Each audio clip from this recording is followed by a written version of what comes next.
दोस्तों pigeon company का cooker या फिर गैस स्टोव तो आपने देखा ही होगा और शायद यूज भी किया होगा, क्योंकि ये एक काफी कॉमन ब्रांड है आजकल। और आपको जानकर खुशी होगी कि इस कंपनी का आईपीओ आ रहा है, यानी कि अब रिटेल इन्वेस्टर, हम जैसे आम इन्वेस्टर भी इस कंपनी में इन्वेस्ट कर सकते हैं। और आपको पता ही है प्रेस्टीज जैसे, हॉकिंस जैसे ब्रांड ने कितने करोड़ों रुपए इन्वेस्टर्स को बना के दिए हैं और काफी एक अच्छा रिटर्न दिया है पिछले कुछ सालों में। तो चलिए देखते हैं पिजन कंपनी का क्या कुछ बिजनेस मॉडल है, कैसे ये काम करता है, फ्यूचर में ये शेयर हमें रिटर्न बना के दे सकता है या फिर नहीं, क्या कुछ इसके फाइनेंशियल्स है, क्या वो इंपॉर्टेंट डेट्स है जो हमें याद रखनी चाहिए। लेकिन दोस्तों उससे पहले, जैसा कि आपको पता है कि जब कोई भी आईपीओ आता है तो काफी एक हाइप क्रिएट की जाती है उसकी, क्योंकि कंपनी को तो चाहिए कि उसके सारे शेयर बिक जाएं और उसके पास पैसे आ जाएं। तो न्यूज में, काफी सारे यूट्यूब चैनल्स पर, न्यूज़पेपर में आपको काफी अच्छी खबरें, उसके बारे में अच्छी बातें बताई जाती हैं, ताकि ज्यादा से ज्यादा उस आईपीओ की हाइप बने और ज्यादा से ज्यादा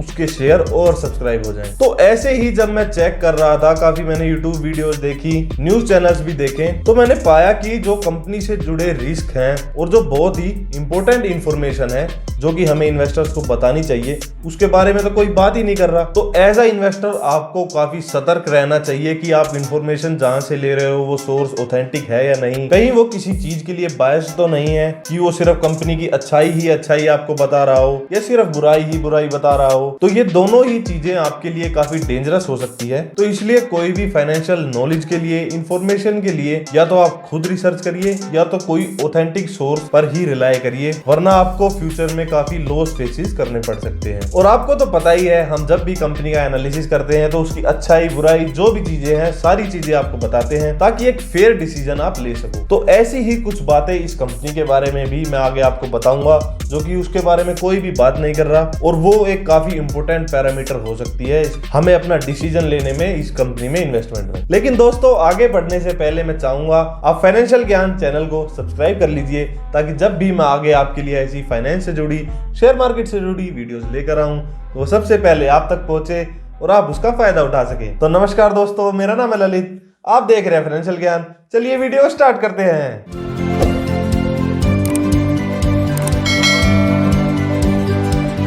तो दोस्तों स्टोवक्राफ्ट कंपनी की अगर हम बात करें तो वो मेनली किचन यूटेंसिल्स, जैसे कि आपका ब्लेंडर हो गया, कुकर हो गया, चिमनीज हो गई, पानी की बोतल्स हो गई, लैडर हो गई, मिक्सर, चेयर, ये सारी चीजों में वो डील करता है। और इन सब चीजों में डील करने के लिए उसने मेनली अपने 4 ब्रांड क्रिएट किए हैं, जिनमें की एक ब्रांड है उनका पिजन, जिसमें कि वो अफोर्डेबल जो प्रोडक्ट्स होते हैं उनको सेल करते हैं, और इनका मेनली 80% जो सेल होता है वो पिजन ब्रांड से ही आता है। उसके बाद इन्होंने एक और नया बिजनेस लाइटिंग का शुरू किया है, जो कि ये पिजन एलईडी के अंदर मैन्युफैक्चर करते हैं और सेल करते हैं, जिनमें कि आपकी लाइटिंग वगैरह जो होती है वो वाला ब्रांड इनका आ जाता है। उसके बाद एक जो इनका ब्रांड है वो है गिलेमा, जिसमें कि ये मिड प्रीमियम सेगमेंट को टारगेट करते हैं, और जो थोड़ी प्रीमियम चिमनी वगैरह, कुक टॉप वगैरह जो होते हैं उनको ये सेल करते हैं और मिड प्रीमियम रेंज को टारगेट करते हैं। और पिछले कुछ टाइम में अगर हम देखें तो इसने काफी एक अच्छा परफॉर्मेंस दिया है और काफी प्रॉफिट को इंक्रीज किया है इस कंपनी के पोर्टफोलियो में। और चौथा जो इनका ब्रांड है, जो कि प्रीमियम ब्रांड है ब्लैक डेकर के नाम से, जो कि यूएस की एक कंपनी है, और इन्होंने उसके साथ एग्रीमेंट करके 2027 तक के एक्सक्लूसिव राइट्स हैं इनके पास ब्लैक डेकर के मैन्युफैक्चरिंग के, सेल के और आफ्टर सेल सर्विसेज के। ये इनका एक प्रीमियम ब्रांड है और प्रीमियम कस्टमर्स को इससे वो टारगेट करते हैं। उसके बाद कंपनी की 2 मैन्युफैक्चरिंग यूनिट है, जो कि हिमाचल बद्दी और बेंगलुरु में है, जो कि करीब 40 एकड़ के लैंड में बनी है, और जिसमें से अभी 23 एकड़ लैंड अभी खाली है। फर्दर एक्सपेंशन के लिए ये उसे यूज कर सकते हैं, जिसकी की कैपेसिटी करीब 19.5 मिलियन कुकर ये यूनिट बनाते हैं एक साल में, और 2.8 मिलियन जो गैस स्टोव यूनिट्स है वो ये बनाते हैं एक साल में। तो ओवरऑल देखें तो करीब 68 प्रोडक्शन तो ये अपनी खुद ही करते हैं। उसके अलावा जैसे चिमनी, बोतल वगैरह जो होती है इनकी ब्रांड की, उसको ये आउटसोर्स करते हैं, बाहर से बनवाते हैं और फिर अपने थ्रू बेच देते हैं। डिस्ट्रीब्यूशन नेटवर्क अगर हम देखें तो कंपनी ने अपना एक काफी अच्छा डिस्ट्रीब्यूशन नेटवर्क बनाया है। इवन जो इनका ग्लेमा ब्रांड है उसके लिए तो इन्होंने अलग से स्टोर खोल रखे हैं ताकि एक कस्टमर को प्रीमियम फील आए और ओवरऑल एक अच्छा एक्सपीरियंस मिले। और हर ब्रांड के लिए अलग डिस्ट्रीब्यूशन चैनल बनाए गए हैं जिसमें कि करीब 430 इनके डिस्ट्रीब्यूशन सेंटर हैं और करीब 38,000 डीलर्स हैं जो कि 24 स्टेट्स में ऑपरेट करते हैं। उसके अलावा ये एक्सपोर्ट भी करते हैं काफी सारी कंट्रीज में, जैसे यूएसए हो गया, श्रीलंका हो गया, मैक्सिको हो गया। तो 10% रेवेन्यू जो इनकी कंपनी का है वो एक्सपोर्ट बिजनेस से आता है। उसके अलावा काफी सारे कंपनी ने कमर्शियल एग्रीमेंट कर रखे हैं। तो कई बार जैसे आप रिटेल आउटलेट्स पे जाते हो तो आपको पिजन ब्रांड से काफी सारी चीजें देखने को मिलती हैं जो कि रिटेल चेन्स होती हैं बड़ी बड़ी, जैसे बिग बाजार वगैरह। तो ऐसे cash and carry India limited जो कंपनी है उसके साथ कंपनी का कमर्शियल एग्रीमेंट है और ऑनलाइन सेगमेंट में कंपनी का फ्लिपकार्ट के साथ एग्रीमेंट है जिसके थ्रू कंपनी अपना प्रोडक्ट सेल करती है और काफी एक अच्छा रेवेन्यू जनरेट करती है कंपनी ऑनलाइन सेलिंग करके भी। तो दोस्तों ये तो है कंपनी का बिजनेस मॉडल, लेकिन जैसा कि आपको पता है कंपनी के साथ साथ हमें इंडस्ट्री को भी देखना चाहिए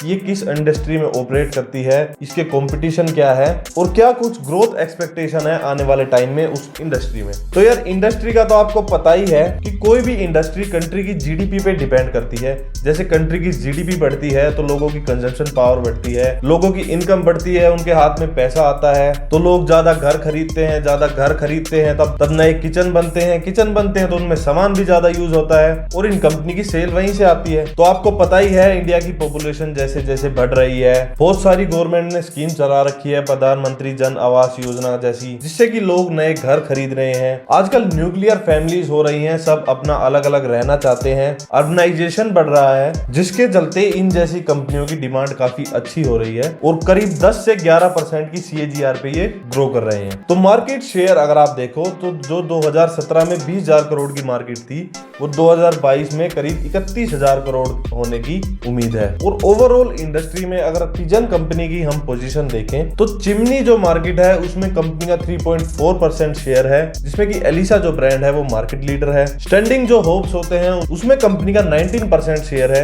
कुक टॉप्स में कंपनी का 25% शेयर है और कुकर मार्केट में कंपनी का 8% शेयर है, जिसमें कि प्रेस्टीज ब्रांड जो है वो मार्केट लीडर है। 47% शेयर मार्केट का प्रेस्टीज ब्रांड के पास है। तो मार्केट शेयर अगर हम स्टोवक्राफ्ट कंपनी का देखें तो वो एक ठीक ठाक मार्केट शेयर है और पिछले टाइम में काफी एक अच्छी ग्रोथ भी दिखाई है इन्होंने। और फ्यूचर में जैसे जैसे इंडस्ट्री ग्रो होगी तो कंपनी भी ग्रो होगी, उसका मार्केट शेयर भी ग्रो होगा। तो चलिए अब आ जाते हैं हम अपनी असली बात पे, कंपनी के स्ट्रेंथ क्या है और कंपनी के वीकनेसेस क्या हैं। तो दोस्तों अगर हम कंपनी के स्ट्रेंथ के बारे में बात करें तो कंपनी एक 1 पॉइंट सोल्यूशन देती है। डाइवर्स प्रोडक्ट्स इनके हैं जो भी किचन में यूज होता है, लगभग सारे ही प्रोडक्ट्स ये बनाते हैं। तो एक वाइड रेंज ऑफ प्रोडक्ट ये ऑफर करते हैं और कंपनी का एक स्ट्रॉन्ग डिस्ट्रीब्यूशन नेटवर्क है जिससे कि कंपनी अपना सामान टाइमली कस्टमर तक पहुंचा सकती है। उसके अलावा कंपनी की स्ट्रॉन्ग मैन्युफैक्चरिंग फैसिलिटी है और मोस्टली प्रोडक्शन वो खुद ही करते हैं और काफी सारा लैंड उनके पास फ्री भी पड़ा है, जिससे कि आगे उनको एक्सपेंशन जब करना होगा तो उसमें दिक्कत नहीं आएगी। और अगर हम वीकनेसेस की बात करें जिनके बारे में कोई बात नहीं कर रहा,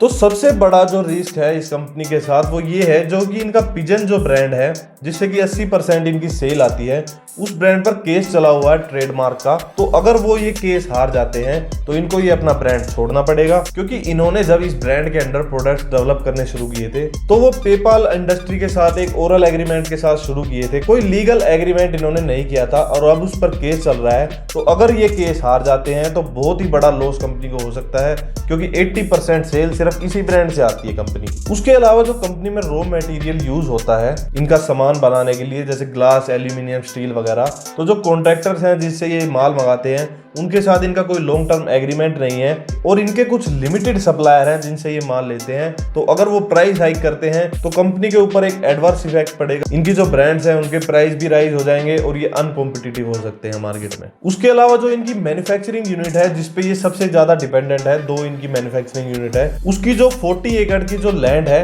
उसमें से 2-2.5% लैंड इनके जो प्रमोटर है उनके नाम पे है, जिन्होंने की अब तक वो लैंड कंपनी के नाम नहीं करवाई है।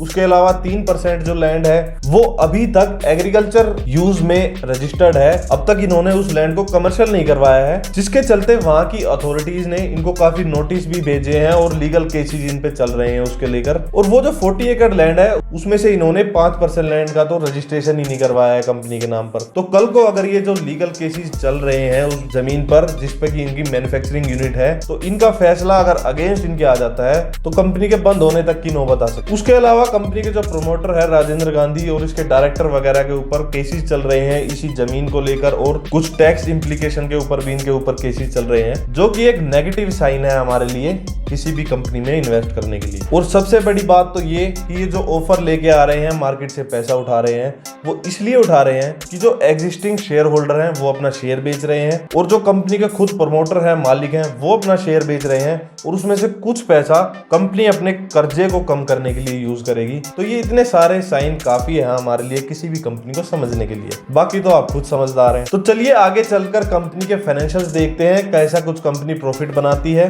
और क्या कुछ कंपनी ने ग्रोथ करी है। तो दोस्तों अगर रेवेन्यू को हम बात करें तो कंपनी ने टाइमली अपने और अगर हम कंपनी के एसेट देखें वो भी कंपनी ने टाइम टू टाइम बढ़ाए हैं। लेकिन अगर हम कंपनी का प्रॉफिट देखें वो बहुत ही नॉमिनल है। लेकिन इस साल के क्वार्टर में अगर हम देखें तो काफी अच्छा कंपनी ने प्रॉफिट बनाया है।